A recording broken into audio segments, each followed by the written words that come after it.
Yo, what up? Welcome back to another episode of the Klyph Notes podcast. Yo, before we get into this interview that I know you're going to dig with the homie Mic Crenshaw, I'm telling you, man, it's going to be one of your favorite interviews. Trust me. I got a couple of announcements to make, a couple of housekeeping things to get into. First up, if you have been following my journey for a minute, then you know that I've been rocking with X-Ray FM in Portland for a number of years. Well, X-Ray FM is moving into a new physical space, and it's going to be so dope. It's going to be an opportunity to connect with people in a real tangible way. You're going to have an opportunity to pull up, and we got some definitely got some exciting things on deck for y'all to help us just continue to build the way that you have for all these years. Well, it takes money to do everything. You know that. So you are encouraged. This is my podcast. I'm asking you to go check out the website, www.xray.fm. And right there on the main page, you'll see a link that has information about the move, the physical move, and how you can contribute to it, because we need all hands on deck for this. But I'm telling you, it's going to be so dope, man. So check out the website, X-Ray FM, and learn more about the move that the radio station is literally in the midst of, and how we are asking for your help. Second, but definitely not less than that, I launched a new digital radio station. That's right, 24/7 content with the homie DJ Ambush. It is live right now. We got music content that we've curated for you folk. We're building out programming for talk content that's coming very, very soon. We got an app that we're working on. It is a whole situation. We've been working on this since the fall of 2025. But the station is live, so you can go check it out, man. If you familiar with any other things that I've done in radio in Portland, you have a sense of what this is going to look like. We're playing indie, independent hip hop and funk and soul and jazz. On Sundays, it's spiritual music. We're going to have talk content, familiar voices. It's really, really dope, man. The name of the radio station is Roses and Bridges. So if you go to www.rosesandbridgesradio.com right now, you can listen to the station. We're going to be building out an app, so you'll be able to have the app on your phone.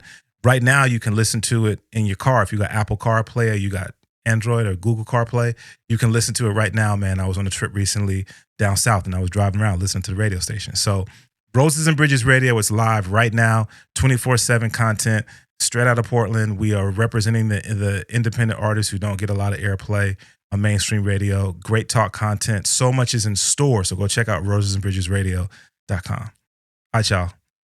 Let's get into this dope interview. Welcome to Klyph Notes.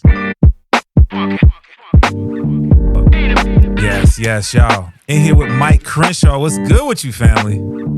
Hey, brother, I'm good, DJ Klyph. I'm blessed to be here another day, man. No doubt, man. It's been a while since we had a chance to like really chop it up outside of seeing one another at a venue or at an event, dapping up and just, saying hello. So I'm excited to be able to just sit and chill and catch up, bro, because we just don't get to do this enough, man. Real talk, man. I'm glad we were able to do it, man. It's funny because somebody was talking to me about my first solo LP, Thinking Out Loud, and how long it had been since I put out like a full-length solo LP, because I put out like some shorter EPs in the interim. And one thing I realized was that it kind of I had to live enough life to put out the album that I just released. Bro, how you don't know? It's so funny that you phrase it that way, because that's a conversation that I have with folk from my generation often when we're talking about music and content. The idea that obviously when we create art, we create art based on our life experience. Mm-hmm. But I do believe that it does take a certain amount of life experience to reach for the most part, to reach a certain not creative level, but to speak to individuals in a way that can hit them the way that we at a certain age feel that we want people to receive the message that we're putting out. Yes. So for indeed. You to say it that way, it resonates, because there was a conversations that I've been having recently, which is nuts. Mm-hmm. Oh. When did you put out your first album? I think it was 2007 or 2008. Okay. I released various EPs, but nothing that reflected on all the life I had lived up to that point. Yeah. So I feel like that album had it was classic in the sense that it had a lot of diversity and dynamics on it in terms of storytelling and style and range. So yeah, man. Yeah. So when you phrase it that way, and then you have an opportunity to listen to the album that you dropped this year, I think you could make that same claim on this album. I think that it is diverse stylistically. There's definitely storytelling throughout, and you get to hear. For me, the album is one that I get to hear pieces that I want to hear more of the story. You get into. I feel like a lot of the stories that you tell, we get to hear a lot, and I think it's full, but I think it's also the potential to be, for me, an invitation to hear even more of the story. So we're talking about the album Retribution that you dropped this year. Was this something that you been working on for a while in terms of creating an album that was this vast, this that sort of took this approach? Yeah, this retrospective of certain periods of my life where I was looking at the beginning of my politicization, Yeah. the activism I was engaged in as a teenager and a younger adult, and then balancing that period against what I've learned since then. Yeah. And the album is the first piece that's been complete of a 3-piece, kind of like a trifecta, because there's a book and there's a screenplay that are both in production. They're not finished, and it might be a few years yet before those things are released publicly. Yeah. But this album was the easiest part of the process to get done because I'm the most familiar with releasing, an audio project. So the book is the draft manuscript is written, but it needs to be rewritten. So I'm in the process of that. Mm-hmm. And then the screenplay has been complete. The draft has been completed. We just did a read through with some of the people that are whose lives are depicted in the screenplay. So we got notes from them, and forward, keep moving, one piece at a time, and one day it'll all be done. So when you talk about the screenplay, is this biographical? Is this fictional? It's biographical. The working title is The Black Skinhead Movie because it covers my years as a black anti-racist skinhead in Minneapolis. The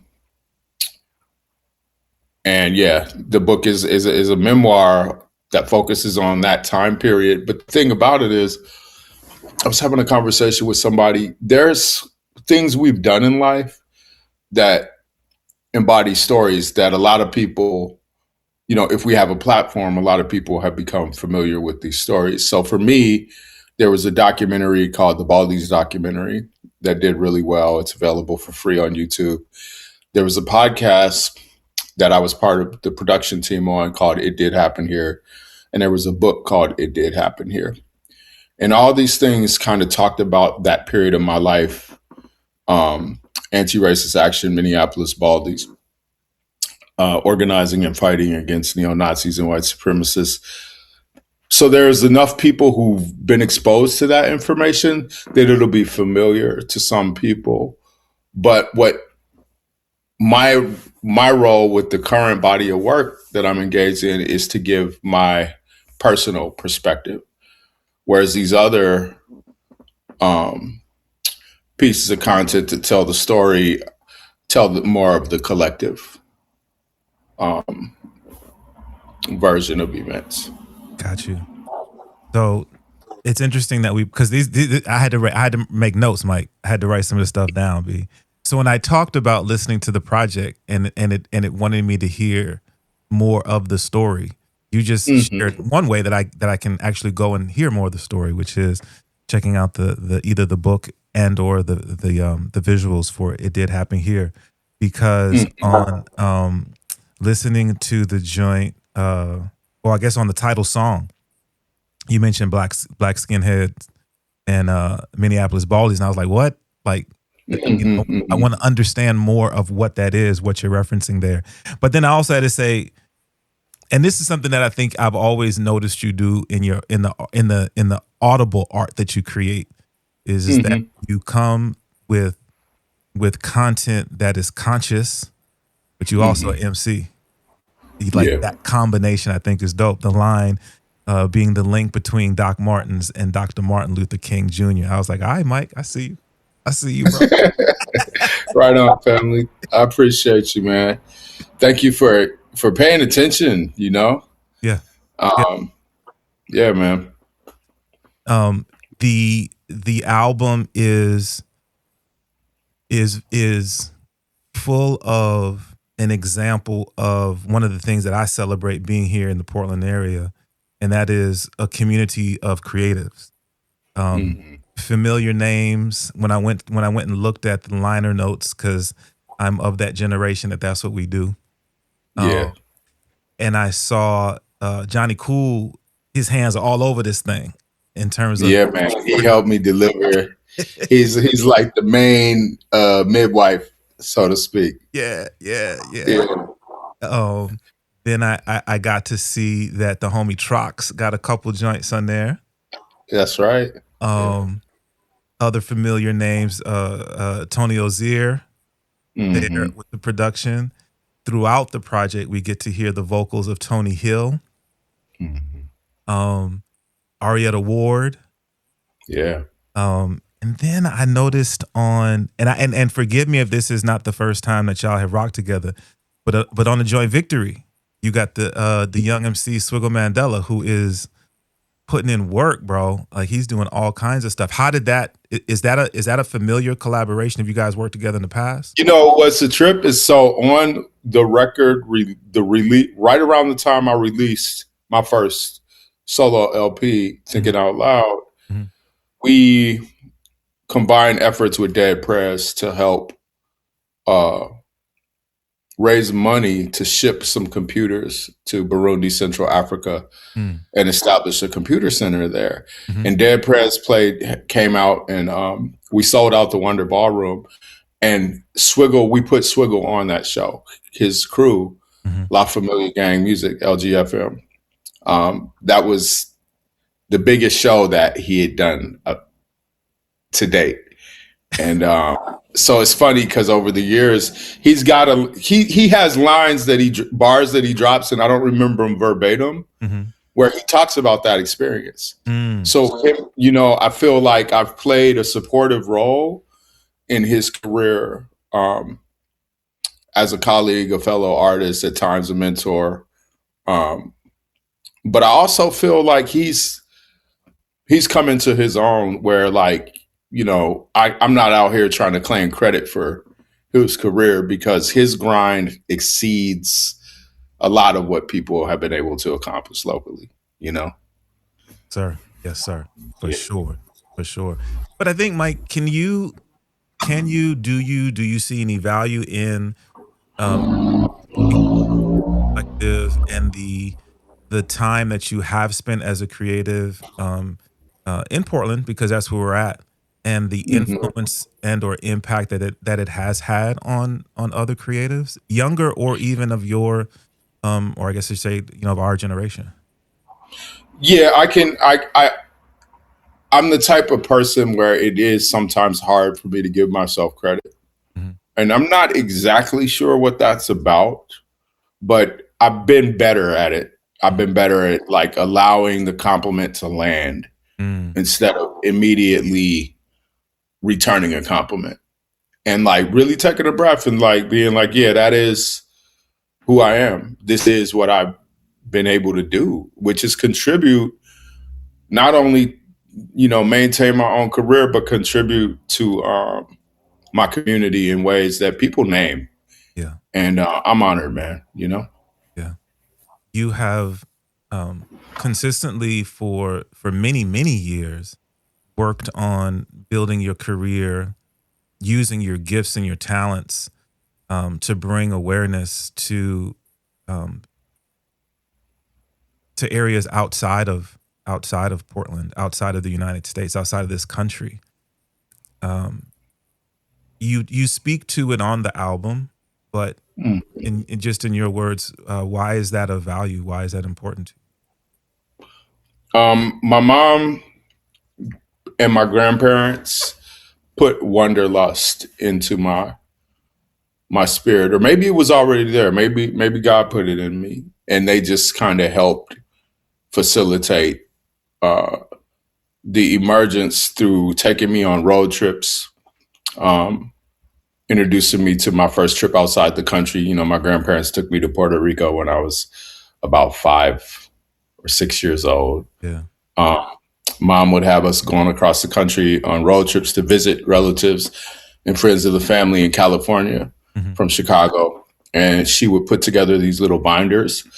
And in the binder along the way, you know, we would have a hand-drawn map, and we would collect souvenirs and postcards so that by the end of that road trip, you know, we would have this visual story, like a document of our experience together. Yeah. And I always, you know, whenever I sat in a vehicle, I always wanted the window seat. Because I always wanted to look outside and see what was going on. And eventually that led to global travel.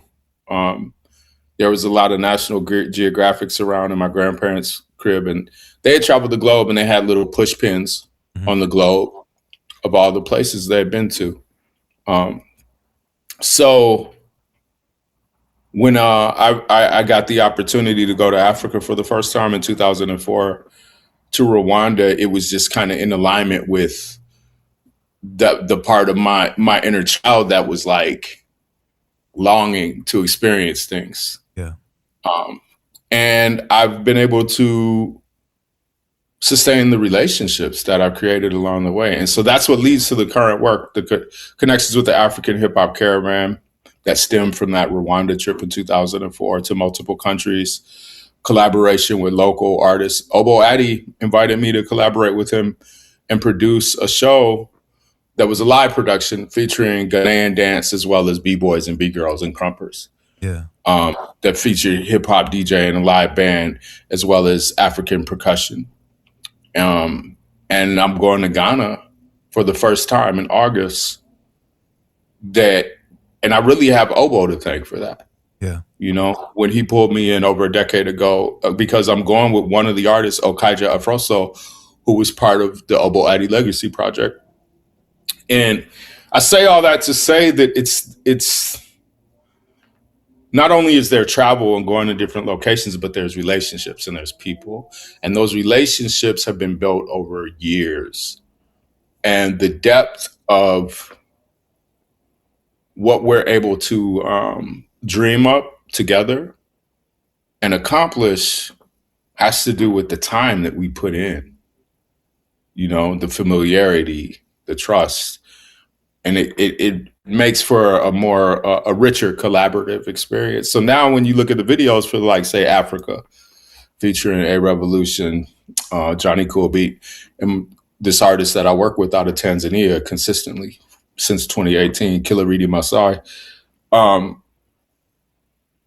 When you look at that video, when you look at the video for Stand On It, that's my most recent release, what you're seeing is like this brother is in Tanzania recording videos, but it's not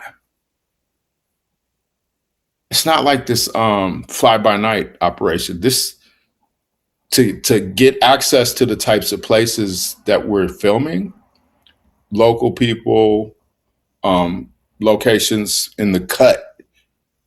Like, you just don't get to do that without having built relationships. You know what I'm saying? Yeah. You bring up, you mentioned Standard, and I was gonna want to speak about that. The visuals are available right now. A drop fairly recently. Pretty amazing.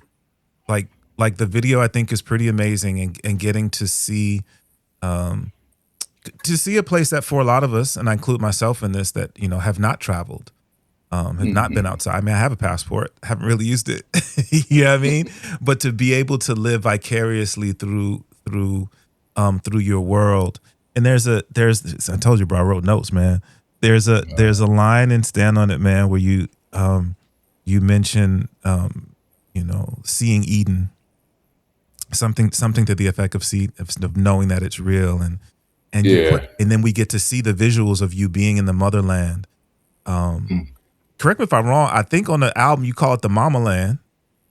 I do. I call it Mama Land at one point. It's funny, there are so many names. Yeah. The most common name for the continent, the motherland, is Africa. But there's people who say, well, that's actually a European name. That's named after a Roman emperor. And there's, so there's Abyssinia, there's Azania, there's Kebulon. It really, it's not as important to me what the name is, as long as you know what I'm talking about. Word. And the project of self-discovery through looking at my ancestral origin, and then looking more collectively at our ancestral origin. Yeah. Not only as Black people and people of African descent in the diaspora, but as a human race, right? That's what I'm engaged in, because I want to know. It's like my curiosity. But yeah, man, I say I've been to the Garden of Eden. I know there's a farm because I've seen it. Mm-hmm. And what I'm talking about is, since I've been going to Tanzania, which is one of the most beautiful places I've ever been, mm-hmm. one of the things that's remarkable is extended dry season and drought notwithstanding, because that is an issue that we have to contend with there, where access to water is a challenge mm-hmm. For the people, for the livestock, for the wildlife. When that's not an issue, Tanzania is the type of place, in a lot of it, where if you were to drop something on the ground and leave it alone, it would grow. Wow. That's how fertile it is in a lot of the areas.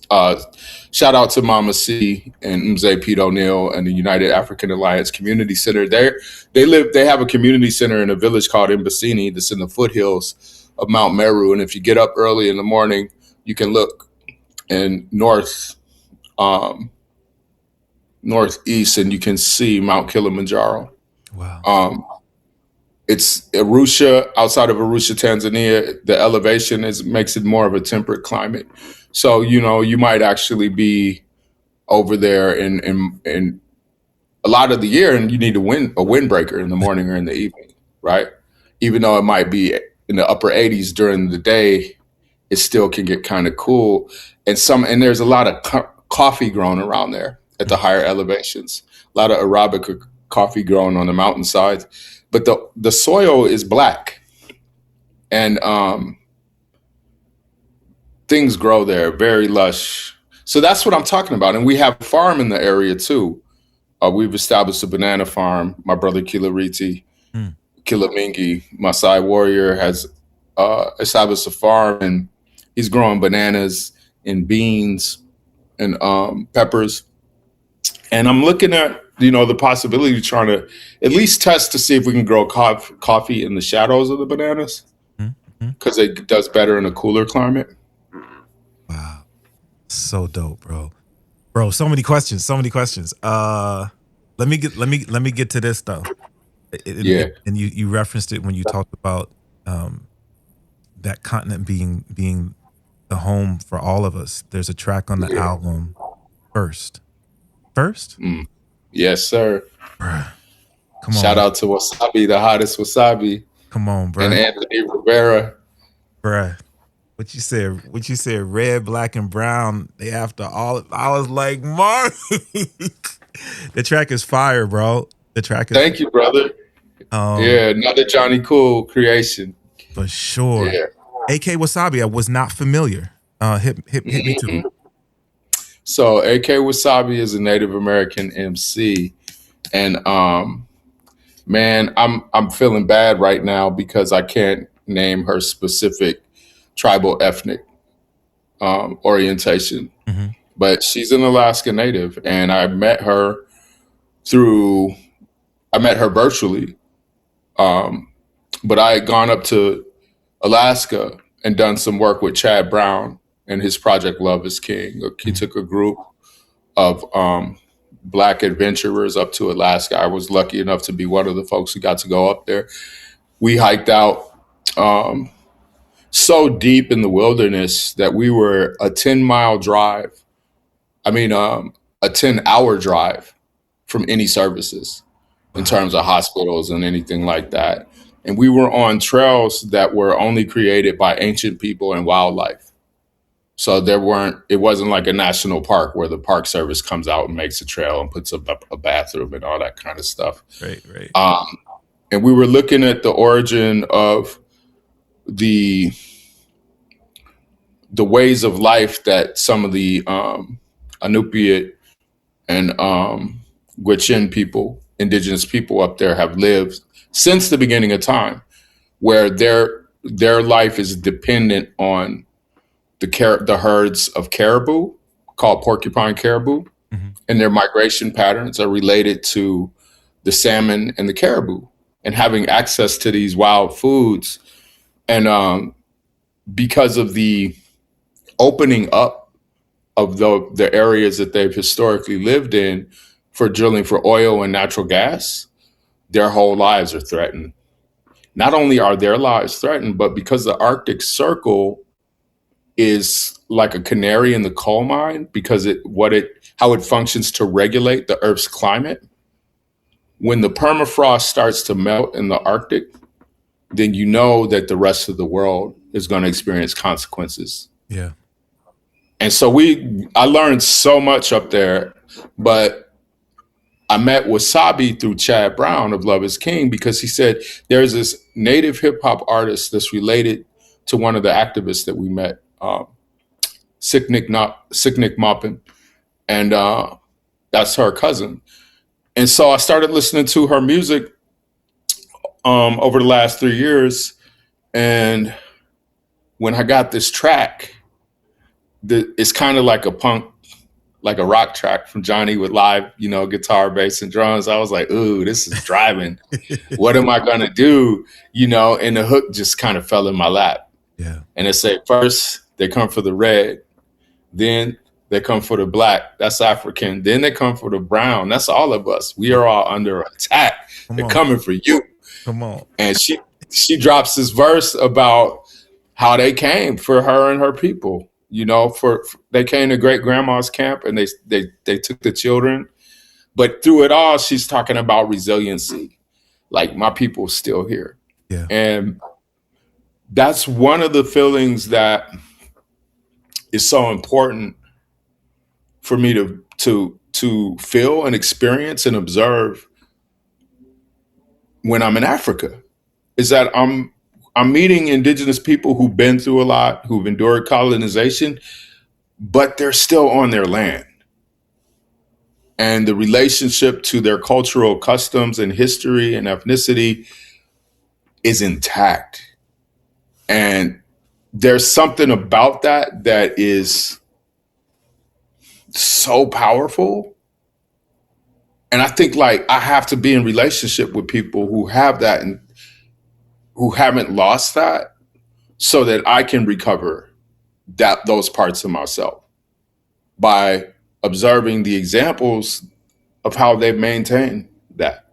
Whatever some of us have lost through the process of history and colonization, it's not like that has to be gone forever. We can take what we've learned about how to operate in this society, not having known any indigenous languages, not having been separated from native tongues and spiritual practices and so on and so forth. But we can do research and figure out what those things are to the degree that we're interested in and we desire that, and recover some of that. So that's part of the work that I get to do when I travel. But by reaching out to these artists, it becomes less of like this voyeuristic kind of transactional performative thing, and more of a collaborative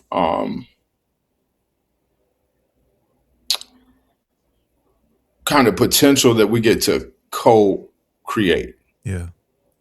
And then I know I'm saying a lot, bro, but that's just how I have to, we talked at the top of the call about we have to do it all. Like, yeah. If I'm gonna talk, I have to be able to facilitate the depth of what it is that we're up to. And sometimes, it takes a long time to answer questions. So I appreciate you, man. Nah, bro. Listen, I'm enthralled by it because, and again, Mike, so many questions, B. So much of what you've done, and then what you just described, specifically with AK Wasabi, and we talk about your experience and your journey to Africa. I have had conversations many times with my wife, who's pretty clear on her cultural heritage. My wife is from Hawaii, but she understands her Hawaiian heritage, her Japanese heritage, her Chinese heritage. And as I've gotten older, I have wandered, where am I from? What am I? And so again, watching how you navigate just your life and what you share with all of us. But then even what you that's why I had to let you go with that, bro, because you're also then yet again describing, and we get to hear it on the record, but describing the experience of this young woman who's still connected. I think about Swiggle, you know what I mean? I think about some of the folk here. I think about Talilo, and some individuals who I've met, who I see them doing that, living here in America, but still being very connected to their roots. And I think it's so admirable of individuals and to a degree, bro, brave of individuals to not only do that for self, but then to share that story with others. Just powerful, bro. Just powerful. Thank you. Okay, I got to say this. Like I said a little bit earlier, bro. You on this joint, you was definitely MC, and I feel like that some of the individuals who you had on the record, you had them go in their bag a little bit. So on Who Are We, you had libretto on that joint. Yeah, Who We Are. We Are. Bretto. Man, that Bretto verse. He did the thing that you're supposed to do if you're a guest on somebody's song. You're supposed to absolutely body it, and he did that. Yeah, man. What was it about the song that made you reach out to Bretto to get on that one in particular? It was Bretto, because Bretto and I are in a project called Ghost of Our Revolutionary Ancestors with Ray Frazier and DJ Klyph. And they had come down I did the Dead Prez 3rd year reunion for Let's Get Free at the Get Down. And so the brothers were down there because we had some songs we were doing together. And so Bretto asked me, so how's the album coming, Mike? And I was like, man, it's almost done. And he was like, so you ain't gonna let me get on a joint? And I was like, oh man, okay, let me think about it. I'm like, maybe it's gonna take a little bit longer to get it done. So I went back through the beats, and I already had some stuff on that song, that beat, and it's a Jay White beat, and it's crazy, y'all. But I already had some bars on the song that were really just MC joints. Yeah. But I'm like, let me be a little bit more intentional and create a bridge that I think Bretto and I can talk about each of our perspectives, because we have different perspectives, right? But we bring them together on the song, and that's why it's called Who We Are. And it's really asking a question, some people say that we're African, but Bretto's like, I don't know what country my ancestors come from. Right. I can't just go to Africa and put my flag in the ground and be like, I'm here. It's 55 countries, Yeah. And he talks about I can identify as Black, but that label was created by outsiders that aren't us. And so you can't find Black on a map. It's a color. He breaks it down, bro. Yeah. And then on my side, I'm saying it's not either or. There's this argument over here about whether Black people are indigenous to the US or not. And it's a complicated argument. And there's people who enter the argument in ways that are so ignorant. And there's people who enter the argument in ways that are actually informed and persuasive. And one can look at the fact that the oldest skulls on the planet Earth, everywhere, on every continent, are the Twa people. The people who were also known, now it would be considered derogatory to call them pygmies. Mm-hmm. But some of the oldest people out of the continent of Africa left and went everywhere. So in a certain sense, Black people, African people, are the original people because we've been everywhere. So you could say that, yeah, we were over here in the Americas or in the Western Hemisphere before Europeans came. However, to say that and be engaged in the erasure of the other indigenous identities, ethnicities, tribes, and nations that are also historically indigenous to this hemisphere is just plain wrong. And it's disrespectful, and it's ignorant. It's willful ignorance at its worst, and it's unintentional ignorance at its best. Yeah, it's not either or; it's both and, because there are parts of the story that we don't have answers to. Yeah, and we don't have answers. You listen to the oldest people on the land, and you listen to their story. And you understand that if their story predated the colonial settler project that winds up being called the United States of America, then that story has legitimacy over whatever story the Europeans were telling. And if our story is only a version that's informed by what the Europeans tell us, but doesn't have room for what the other people who've been here before the Europeans came and destroyed all that history, which, by the way, they're still engaged in that project, right?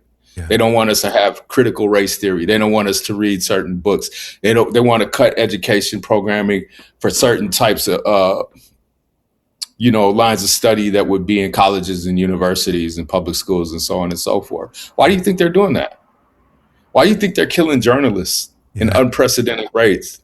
Yeah. You know what I'm saying? Because they're trying to erase our knowledge of who we are. Yeah. So that song is just brittle and me like looking at it like it's not either or, it's both and. Yeah. It's a dope joint. All right, I got one more joint, and I would have to say that you listen to an album and you listen to it over and over and over again. Oh, I like that joint, and then you know what I mean. So right now, as of the recording of this interview, my favorite joint on the album is Break Free. Oh, what? So that's beautiful, bro. Shout out to Destro Destructo. Couple reasons that's my favorite. One, content. Two, once again, MCs being MCs. Destro's verse is fire. Mm-hmm. The production, bro. The change that bridge at the end. I was like, what is happening right now? Yeah. Yo. That's Dreaded Warrior. Shout out to Dreaded Warrior, man. Dreaded Warrior on that. Yes. Talk to me about that song, the creation of that song, and the collaboration on that song. So when Johnny Cool and I started working together, again, it's hard to say how many years it's been, but it's closer to a decade than less than, closer to 10 years than 5 years. I was able to just slowly see over time, like, the range. That brother can do something that sounds like Quincy Jones level pop, all the way to something that's completely experimental, So I said, Johnny, I want something that sounds punk, something that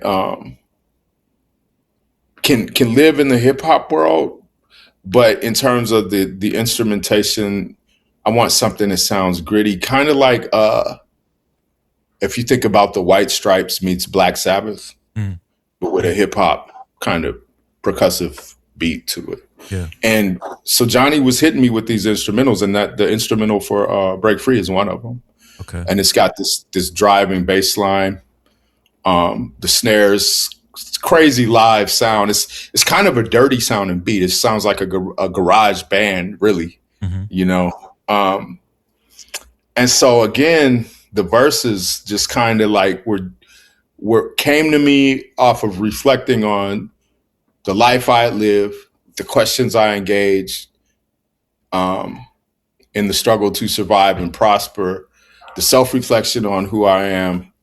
But at the core of everything is always the desire to be liberated, to free myself from whatever constraints I feel like are impeding my progress, weighing down my dreams. And so Tony Hill was able to take the hook and do this call and response where she's talking about the levels of breaking free in your body, in your mind, in your spirit, in your soul. And like you said, the bridge at the end of the song, she just goes to town, man. I feel like, I'm like, is this Aretha at an outdoor concert in Harlem in 1970 something, you know? Yeah, bro. It's fire, bro. So much, the album offers so much in terms of style, taste, range. Touched on a little bit, Retribution. Why that title for the project? So when you look at the cover art, it's a picture. That cover art was taken from a picture of me at 16 years of age when I was a Minneapolis Baldy, coming into adolescence, young adulthood, losing the innocence of childhood and becoming a young, ultimately what would become a young man, you know. I was fighting, you know, neo-Nazis. And the reason I was doing that, outside of the fact that they're Nazis, is because I was also part of a group of really tight-knit friends, and we had a crew, and those are the best friends I've ever had. And without that experience, I don't think my walk would be the walk that it is. You know, I gained so much from being part of that community. And most of us are still tight to this day, those of us that are still alive. And some of those people are in the screenplay, they're in the book, they're in the podcast, and so on and so forth. The music video for the song has this AI animation rendition of me at 16-year-old. And that's the face that you see on the cover of the album. But it's also that face in the uniform that I'm wearing is at the opening of the video. And what we're depicting is a specific night where my friends and I went to a party, and we were the only Black people there. And we're on the south side of Minneapolis. And we got jumped by like 50 or 60 white kids at this party who were hurling racial slurs at one of the homies. And when he put his foot down, the scrap began, and the fight moved from the basement where the keg was to the backyard. And we were severely outnumbered, about 9-10 to 1. And this kid runs up on me with a baseball bat. And he stops right before he gets to me. And there's a second where we look at each other, and I say to him, man, if you hit me with that bat, you better knock me out. And so he swings and he hits me with the bat in my face, mind you. And he hits me hard enough for me to see like a bright blue light and to feel like the kind of pain that's also shocking in the sense that there's a little bit of numbness that goes with the initial pain of the contact, the impact, the blunt force impact, but it doesn't knock me out. And so I say to the kid, I say, man, you better give me that bat. And he tosses the bat and he runs up. And so at this point, I'm like, okay, I'm getting us out of here. Yeah. And I kind of blacked out a little bit, but I'm taking out everything and everybody with the bat that I can. And I hear one of the homies yell, Mike, police, drop the bat. And in my mind, I'm like, I'm not dropping this bat because these motherfuckers is on us and I don't know if we're going to get out of here. And I look to my left and I see the police car, the squad cars are coming up the alley hella slow with their lights off because they're trying to creep up on us and ambush us. And so I start to run away from the cop cars and I run around a garage that was adjacent to the house. And as soon as I break the corner for that garage, all I see is the bright lights, the flashlights from the cars and the spotlights from the cars and the bright mag light flashlights that these giant flashlights they used to carry. And so immediately I assumed the position. I drop the bat, I turn around, face first on the ground, fingers interlaced behind my back, legs spread. I already know what their hands behind my head. I already know what they're going to tell me. I'm like, well, fuck it. Let me make their job easy for them, pardon the language. So what they do is once they cuff me, they start to lift me up like a sack of potatoes by the wrists where my hands are cuffed. And they beat me, going to work on me. And I'm sitting there thinking, I don't know if I'm going to make it home tonight. My body is telling me to fight, but my mind is like, don't fight. Just pray that you get through this, because if you fight, they're going to shoot you. And I still didn't know if they were going to kill me. So that's what's depicted in the first part of the video. Yeah. Through animation, we retell that story. The Retribution is the name of the album because Retribution is the path that I've walked between that experience and now. Retribution is where I've been and where I get to continue to arrive at, which is a life in which I'm exceeding my wildest dreams. I'm contributing to my community on a global scale. And I'm making the kind of impact through the work that I'm sharing with other people that is going to leave, not only that has liberation for myself and for us collectively, but it is going to leave the promise of greater liberation for those coming behind me when I'm gone, whether it's like my blood, the blood of the people that I'm working with, some of these artists that are younger than me that I've been able to share these experiences with, whether it's travel on the African hip hop caravan or mentorship and me working with them to create these albums, these videos, to share this platform. Because whatever relationships I have on the continent of Africa, those people, if I plug you with those people, those relationships now become operable in your life. So like Baki Cole had went to Africa and met Mama C, her husband MZ O'Neal, these Black Panthers that have been over there since 1970. And they're still engaged in their community. Even though they're elders, they're very much in tune with the Tanzanian hip hop community. And without their example, I wouldn't have met a lot of the hip hop artists I work with. Yeah. So when I introduce Baki to these guys, or when I introduce Wavy Joseph to these guys, they have the ability to now work with them and collaborate globally, either virtually, or if they want to go over there in person and set up a tour and do some venue dates, they can do that.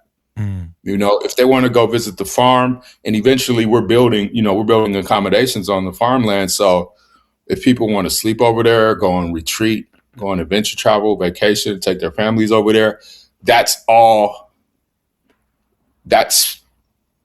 we're doing. That's what we're building. And it's tangible.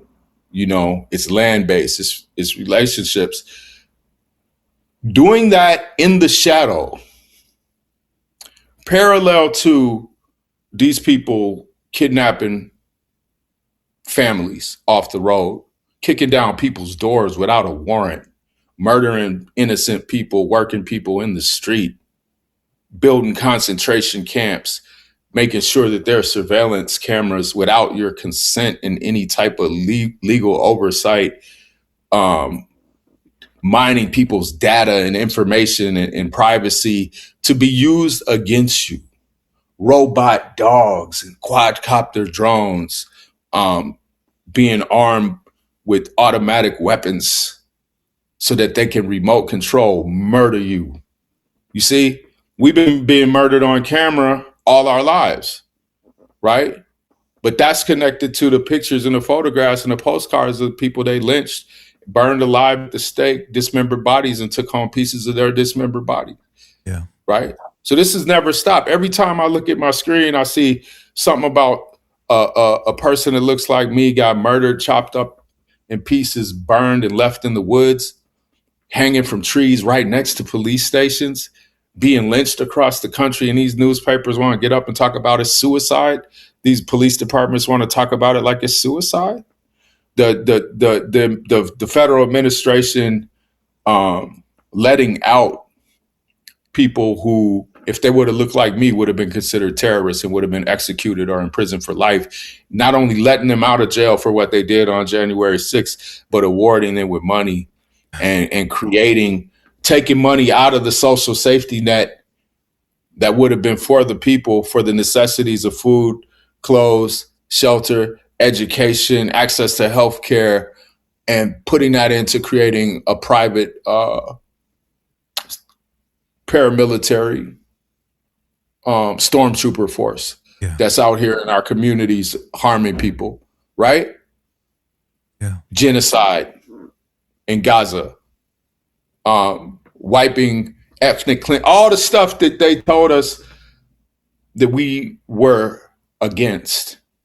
They're doing it, and they've been doing it, and they never stopped. And now we get to see time and these notions of time and progress aren't linear. We're actually further behind now than we've ever been in my lifetime. And ask an elder, they'll tell you, y'all are further, we're further behind right now in this society, and in some cases as a human race and modern civilization, than we've been in their lifetimes. How did that happen? So much evidence of that. And I think and this is just my opinion, I feel like I've always felt like the more things change, the more things stay the same. The more that we're told that things have changed, if you pay attention, you realize, man, maybe things change on the surface, but stuff's still being done. It's just being done behind closed doors. And I feel like now we're in a place, I don't feel like it, because it's actually individuals have come out and said now, and we're just going to do this stuff out in the open. All the stuff that we've been doing, where we used to do it in the open and we were forced to do it behind closed doors, we're not doing that anymore. We're just going to do it out in the open. And so many of us have been conditioned to, this is just the way that it is, because it's just been. It's sad, it's frightening, it's frustrating. Don't know the answer. So here, retribution is the alchemy that happens in that process of being not only aware, socially aware of everything that's happening that can impact us in our future and our well-being, but being situationally aware, personally aware, like as an individual waking up and going, when I look in the mirror, asking myself, am I okay? Like, am I at peace with my existence?